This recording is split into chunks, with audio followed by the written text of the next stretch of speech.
म्हणजे तिने ए व्यक्तीशी लग्न केले आणि बी सोबत राहते. हो. ए व्यक्ती पोलीस स्टेशनला आला आणि त्याने सांगितले की माझी बायको माझ्याकडे राहत नाहीये, तिला राहण्यास तुम्ही सांगा. तिने सांगितले की नाही, मला माझं स्वातंत्र्य आहे, मला माझ्या या व्यक्तीसोबत राहायचंय. त्यावेळेला आपण कोणता निर्णय घ्या? तर मी त्या युवतीला आणि तिच्या पहिल्या नवऱ्याला दोघांना बोलवून घेईन, दोघांना सूचना करेन की किंवा समजवण्याचा पहिला प्रयत्न करेन मी नक्की सर.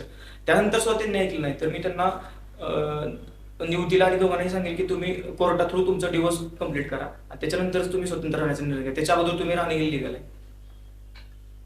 त्याच्या डिवोर्स होण्याच्या अगोदर परत पुरुषाबरोबर राहणं. अभिव्यक्ती स्वातंत्र्य आहे ना त्यांना, राज्यघटनेने दिलेला.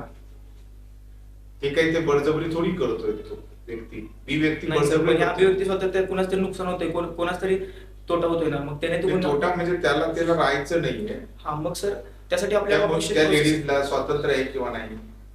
त्या लेडीला जरूर स्वातंत्र्य आहे सर.